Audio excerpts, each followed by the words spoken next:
Hello everyone, this is Dr. Asif Khan and welcome back to my YouTube channel that is Biology on your Fingertips. आज के session में हम लोग discuss करेंगे disorders from the human respiratory system and जितना important इस chapter की physiology है, एनाटॉमी है, उतने ही इम्पोर्टेंट डिसऑर्डर्स भी हैं क्योंकि a doctor is mainly observing the disorders by understanding its physiology and anatomy. तो आप फिजियोलॉजी एनाटॉमी तो समझ चुके, अब बारी डिसऑर्डर्स की है. सो द फर्स्ट डिसऑर्डर जो मैं आज एक्सप्लेन करने वाला हूं from the human respiratory system that is bronchitis. तो ब्रोंकाइटिस को इन्फ्लामेटरी डिसऑर्डर्स मानते हैं. इन्फ्लामेटरी डिसऑर्डर्स का मतलब क्या है पहले आप ये समझ लीजिए. इन्फ्लामेटरी डिसऑर्डर्स की सबसे पहली जो कैरेक्टरिस्टिक फीचर है वो है redness, itching, swelling and pain. Okay, यहां पे मेंशन कर रहा हूं मैं पेन. तो ये 4 सिम्टम्स आपको किसी भी इन्फ्लामेटरी डिसऑर्डर्स में दिखेंगे.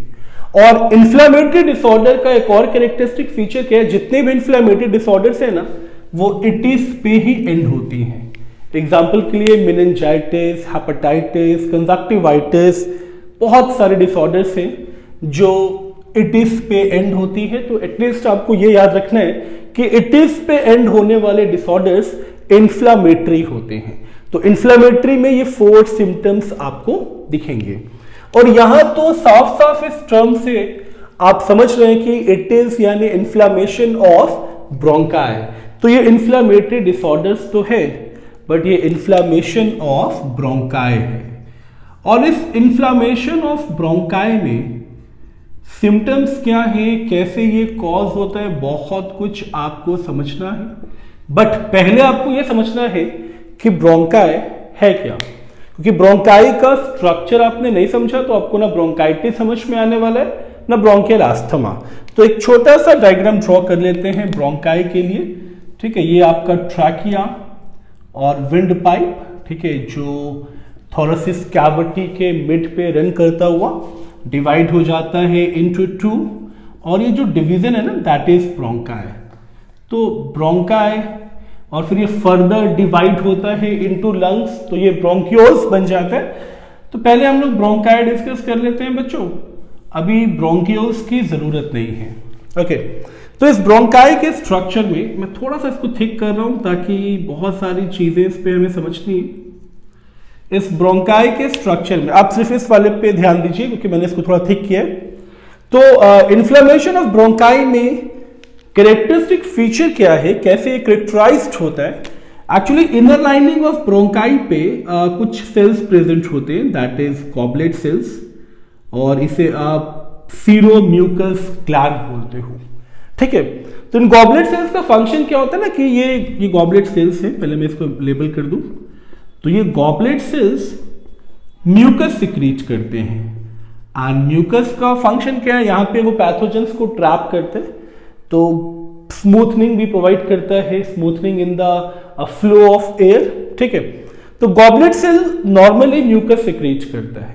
ओके, बट अगर इसका काउंट बढ़ जाए तो म्यूकस का भी काउंट बढ़ेगा, या इसका साइज बढ़ जाए या सारे गॉबलेट सेल्स के साइज बढ़ जाए तब भी म्यूकस का सिक्रीशन ज्यादा होगा.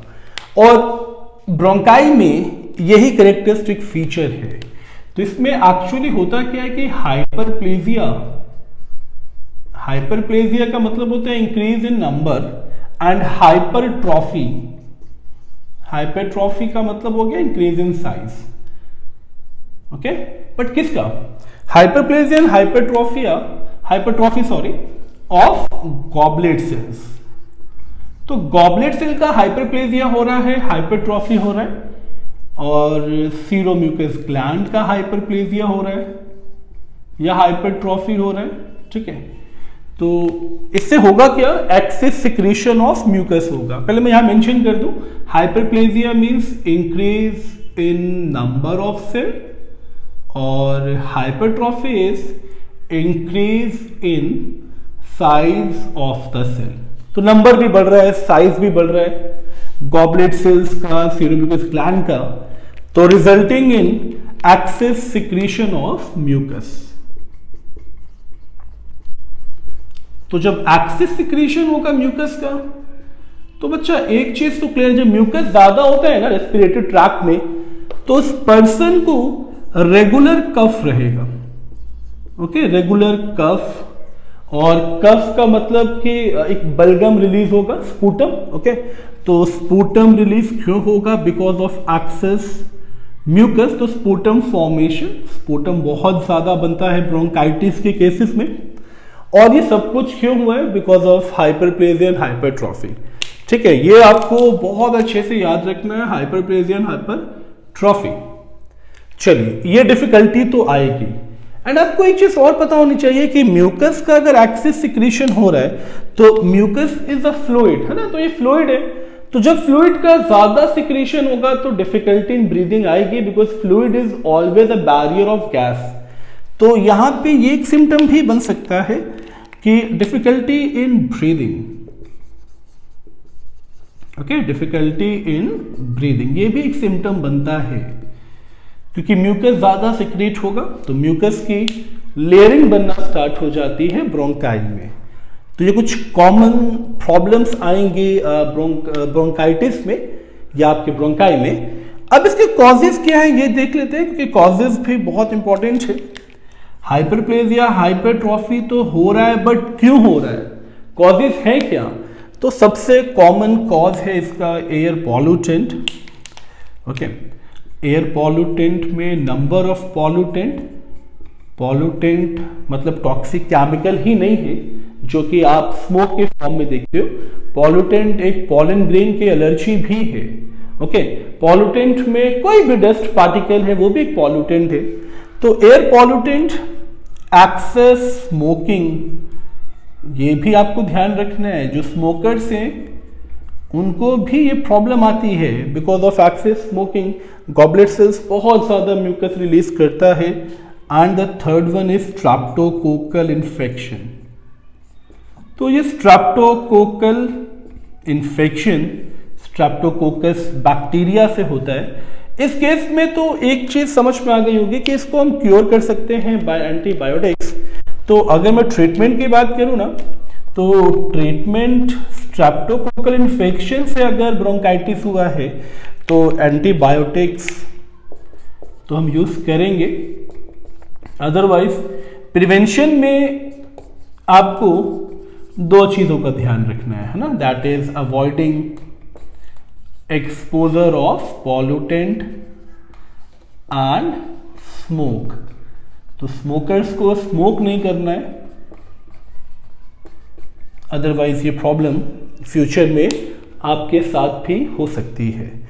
तो ये आपका एक कॉमन सा छोटा सा डिसऑर्डर, छोटा सा नहीं है तो ये बहुत सीवियर, बट ब्रोंकाइटिस को समझने के लिए एनसीईआरटी बेसिस पे this is entire enough matter. तो ब्रोंकाइटिस के बाद हम लोग नेक्स्ट डिसऑर्डर की तरफ चलेंगे। वो थोड़ा सा अलग है ब्रोंकाइटिस से, मगर ब्रोंकाइटिस की वजह से भी वो हो सकता है। अब आपको देखना है कि मैं किस डिसऑर्डर की बात कर रहा हूं जो ब्रोंकाइटिस की वजह से भी हो सकता है। So the second disorder is bronchial asthma. तो ब्रोंकियल अस्थमा में बच्चों थोड़ा सा चेंज किया है, हालांकि ये एक क्रॉनिक डिसऑर्डर है और ये क्यूरेबल नहीं है। आप इसके प्रोग्रेस को, इसके सिम्टम्स को कुछ टाइम के लिए रोक सकते हो या कंट्रोल कर सकते हो, बट ये क्यूरेबल नहीं है। क्यों नहीं है उसका एक रीजन है। एक्चुअली अस्थमा में स्पैस्टिक कॉन्ट्रैक्शन हो जाता है मसल्स का, spastic contraction of smooth muscles of bronchi. तो बच्चों ब्रोंकाई एंड इवन ब्रोंक्यूल्स, इनकी मसल्स की कॉन्ट्रैक्शन स्पैस्टिक हो जाती है। तो एक्चुअली मसल्स होती कहाँ है? गॉबलेट सेल्स तो आपके इनर लाइनिंग पे है और बिल्कुल मिडिल की तरफ, हालांकि मैं ऐसे शो कर रहा हूँ ब्लू से, ठीक है, यहां पे आपका स्मूथ मसल्स प्रेजेंट होता है, ठीक है। तो ये स्मूथ मसल्स हेल्प करता है कॉन्ट्रैक्शन में, रिलैक्सेशन में, ओके। तो अब देखिए हुआ क्या है, स्पैस्ट्रिक कॉन्ट्रैक्शन हुआ है। स्पैस्ट्रिक कॉन्ट्रैक्शन का मतलब जानते हैं आप, कॉन्ट्रैक्शन तो हो गया बट रिलैक्सेशन नहीं होगा। मैं फिर से रिपीट कर रहा हूं, कॉन्ट्रैक्शन तो हो जाएगा बट रिलैक्सेशन नहीं होगा, क्योंकि स्पैज्म हो जाती है मसल्स। तो इनहेलेशन में तो डिफिकल्टी आएगी नहीं, बिकॉज इनहेलेशन के लिए आपको कॉन्ट्रैक्शन करना है, मगर आप एक्सेलेशन कैसे करेंगे, क्योंकि मसल्स अगर रिलैक्स्ड नहीं होंगी, कॉन्ट्रैक्शन हुआ है ना, रिलैक्स तो हो नहीं रही है, अगर मसल्स रिलैक्स्ड नहीं होंगी तो एयर एक्सपेल आउट नहीं होगी। तो इनहेलेशन तो नॉर्मल रहेगा बट एक्सेलेशन बहुत डिफिकल्ट होगा अस्थमा के केसेस में, ठीक है। तो मैं ये इंपॉर्टेंट लाइन आपको रेड मार्कर से मेंशन कर रहा हूं कि इनहेलेशन तो इस केस में नॉर्मल है बिकॉज ऑफ स्पैस्ट्रिक कॉन्ट्रैक्शन। इनहेलेशन तो नॉर्मल है बट जो एक्सेलेशन है इट बिकेम वेरी डिफिकल्ट, बहुत डिफिकल्ट हो जाता है एक्सेलेशन। और प्रॉब्लम क्या आती है पता है आपको, जब इनहेलेशन नॉर्मल है, एक्सेलेशन डिफिकल्ट है, तो एयर बाहर निकलेगा नहीं। जब एयर बाहर निकलेगा नहीं तो इनलार्जमेंट आपको दिखने लगेगा, परमानेंट इनलार्जमेंट दिखने लगेगा रिबकेज पे, क्योंकि बाहर तो निकल नहीं रहा है ना, रिलैक्सेशन तो हो नहीं रहा है, तो परमानेंट इनलार्जमेंट आपको दिखेगा रिबकेज पे। चलिए ये तो कुछ कॉमन सिम्टम्स की मैं बात कर रहा हूं। परमानेंट इनलार्जमेंट दिखेगा रिबकेज में क्योंकि एयर बाहर जा नहीं रही है, यानी एक चीज तो क्लियर है कि इस एरिया पे स्वेलिंग रहेगी। इसी को बोलते हैं रेगुलर इडिमा। इडिमा का मतलब होता है swelling due to deposition of fluid, okay. तो ये इडिमा क्यों हुआ, बिकॉज यहां पे एयर डिपॉजिट हो रही है, प्लस गॉबलेट सेल्स का भी सिक्रीशन ज्यादा होने लगता है। क्योंकि एक कॉज ये भी है ब्रोंकियल अस्थमा का, मैं कॉज भी यहां मेंशन कर लूं कि एक कॉज ब्रोंकियल अस्थमा का क्रॉनिक ब्रोंकाइटिस भी है। तो ब्रोंकाइटिस अगर किसी पर्सन ने अवॉइड किया, ट्रीटमेंट नहीं लिया, और अगर वो क्रॉनिक हो गया, तो क्रॉनिक ब्रोंकाइटिस का मतलब तो क्लियर है ना बेटा, गॉबलेट सेल फिर से म्यूकस ज्यादा रिलीज करेगा, म्यूकस डिपॉजिट होगा, तो इडिमा तो होना ही, स्वेलिंग तो होगी, या थिक म्यूकस लेयरिंग डिपॉजिट रहेगी। तो ब्रोंकियल अस्थमा के केसेस में पर्सन को एक चीज तो समझ में आ गई होगी आपको कि डिफिकल्टी इन ब्रीदिंग होगा, है ना। आप देखते हैं सांस फूलने लगती है, क्यों फूलने लगती है भाई, क्योंकि एयर बाहर जा नहीं रहा है, तो डिफिकल्टी इन ब्रीदिंग तो होना ही है, ठीक है। अब देखिए होता क्या है, म्यूकस लेयरिंग ठीक हो चुकी है, एयर बाहर जा नहीं रहा, क्यों, कॉजेस क्या है। एक कॉज तो आपके सामने है क्रॉनिक ब्रोंकाइटिस, बट कुछ अदर कॉजेस की बात करें तो सबसे कॉमन जो कॉज है, इसलिए मैं इसको ब्लैक मार्कर से लिख रहा हूं ताकि ये बिल्कुल आपसे मिस ना हो, hyper sensitivity, okay, hyper sensitivity और एलर्जी। और सबसे कॉमन जो अलर्जेंस है ना अस्थमा के लिए, वो है पॉलन ग्रेन्स। आई होप अगर आपने पॉलिनेशन पढ़ा है तो पॉलन ग्रेन की एक प्रॉपर्टी पढ़ी होगी, these are sticky whitish powder. तो ये व्हाइटिश पाउडर एंटर तो होता है, डिपॉजिट होने लगता है और मसल्स के कॉन्ट्रैक्शन को डिफिकल्ट बनाता है, मतलब कॉन्ट्रैक्शन तो हो जाता है बट उसका रिलैक्सेशन नहीं होता है। तो ये सबसे कॉमन पॉलन ग्रेन जो है, सबसे कॉमन एलर्जन है अस्थमा के केस में, ये आपसे पूछा भी जाता है, तो इस पे आप ध्यान दीजिए, हाइपर सेंसिटिविटी। दो कॉजेस तो हो गए, एक हाइपर सेंसिटिविटी और एक क्रॉनिक ब्रोंकाइटिस, और एक prolong exposure to air pollutant. तो एयर पॉल्यूटेंट भी अस्थमा के कॉजेस में इंक्लूडेड है। तो देख रहे हैं ना कितना अलग है ये ब्रोंकाइटिस से। ब्रोंकाइटिस गॉबलेट सेल्स की हाइपरप्लेजिया और हाइपरट्रॉफी की वजह से था, बट अस्थमा मसल्स के डैमेज तो नहीं कह सकते, बट हाँ मसल्स की डिसफंक्शनिंग की वजह से है। कॉन्ट्रैक्शन हो रहा है, रिलैक्सेशन नहीं हो रहा। अब प्रॉब्लम क्या है, ये सारे कॉजेज देखने के बाद सबसे मेजर प्रॉब्लम ये है कि अस्थमा का ट्रीटमेंट तो नहीं है, there is no permanent cure. बेटा इस चीज पे ध्यान रखना है आपको, परमानेंट क्योर नहीं है, बट हाँ आप सिम्टम्स को कंट्रोल कर सकते हो by the use of bronchodilator drugs. तो ब्रोंकोडायलेटर ड्रग बहुत सारी मूवीज में देखा होगा आपने, अस्थमा पेशेंट्स के पास एक पंप होता है जिसको वो इनहेल करते हैं, दैट इज ब्रोंकोडायलेटर ड्रग्स, जो ब्रोंकाई को डायलेट करने में हेल्प करता है, रिलैक्स करने में हेल्प करता है। समझ में आ रहा है ना, डायलेशन, कॉन्ट्रैक्शन आपने पढ़ा है, ये सब चीजें बहुत कॉमन से टर्म्स हैं बायोलॉजी में। तो ये हो गया इसका ट्रीटमेंट। तो ब्रोंकाइटिस और अस्थमा तो क्लियर। अब आगे चलते हैं थर्ड डिजीज की तरफ, वो भी अलग है। जैसे ब्रोंकाइटिस इनर लाइनिंग पे था, अस्थमा मसल्स पे था, है ना, मसल्स के डिसफंक्शनिंग पे था, बट एम्फाइसीमा एकदम अलग है। क्योंकि एम्फाइसीमा में क्या होता है ना, थर्ड जो आप डिजीज देख रहे हैं, एम्फाइसीमा एक्चुअली होता क्यों है, अगर कोई क्रॉनिक स्मोकर है, बहुत ज्यादा स्मोक कर रहा है, तो जो अल्वुलाई होती है ना, अल्वुलाई मैं आपको जैसे शो कर रहा हूं, यहां पे एक अल्वुलर सैक है, ओके। तो अल्वुलर सैक और इसकी अल्वुलाइज जो प्रेजेंट होती हैं, ब्लड वेसल्स भी जो का ब्लड वेसल्स का जो नेटवर्क प्रेजेंट होता है, ओवरऑल इसकी इलास्टिसिटी लॉस्ट हो जाती है। एम्फाइसीमा इरिवर्सिबल है, मैं इसी से स्टार्ट करूंगा क्योंकि ये एक बार हो गया ना तो इसका कोई परमानेंट क्योर नहीं है, दिस इज इरिवर्सिबल।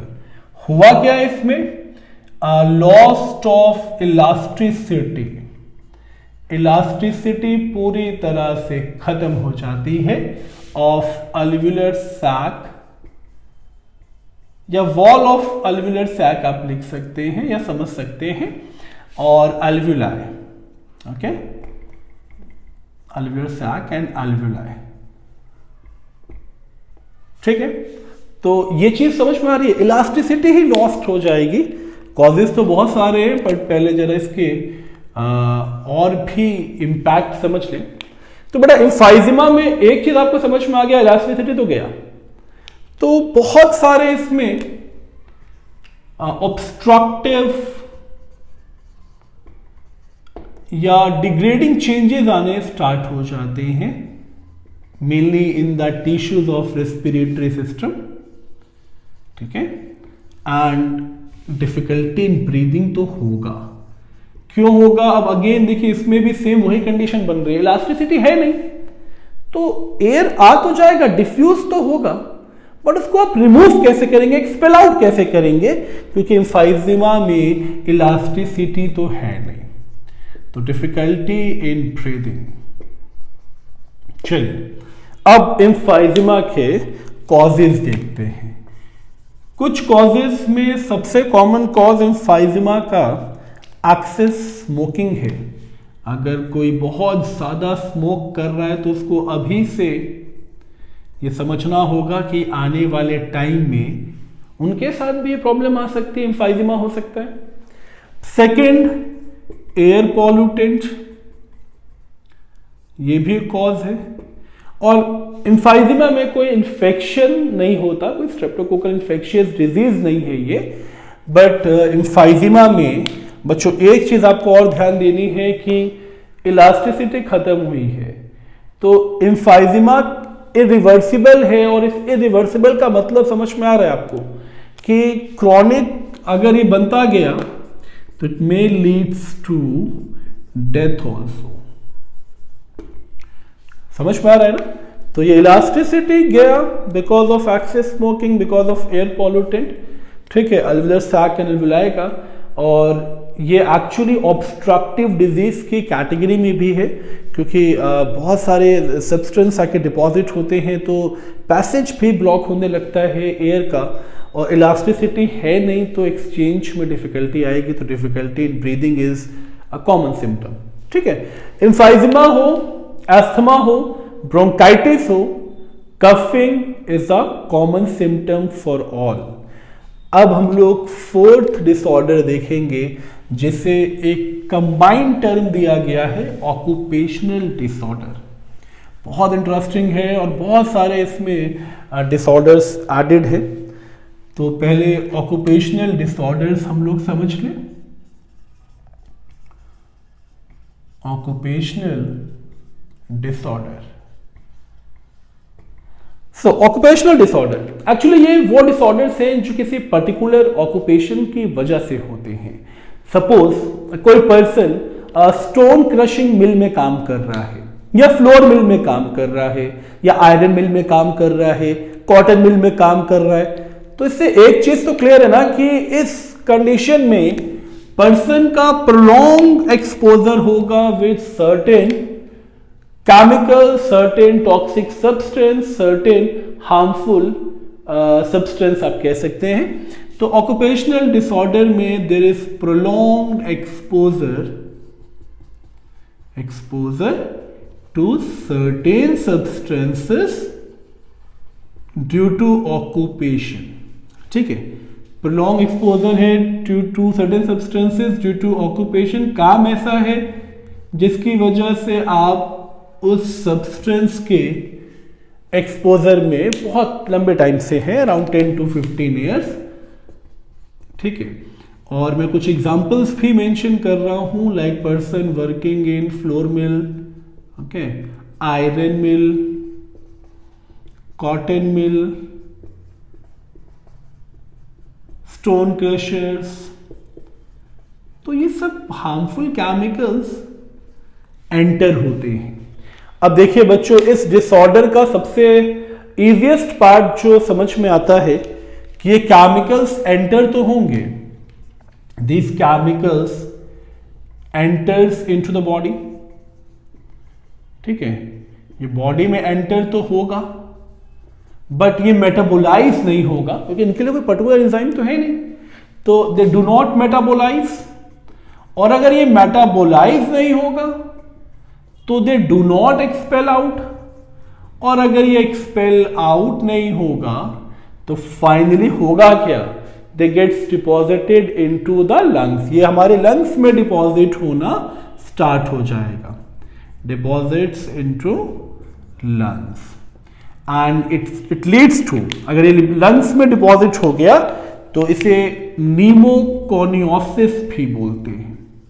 नीमोकोनियोसिस बहुत इंपॉर्टेंट है, एग्जाम में अगर क्वेश्चन मिलता है नीमोकोनियोसिस पे, तो इसका मतलब हुआ कि ये मेटाबोलाइज नहीं हुआ, एक्सपेल आउट नहीं हुआ और डिपॉजिट हो गया लंग्स में। ठीक है, इसके बाद होता क्या है ना, pneumoconiosis leads to degraded proliferations of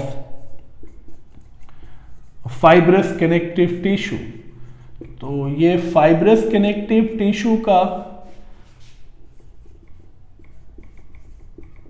proliferation भी डिग्रेड करेगा, जिससे होगा क्या, फाइब्रोसिस।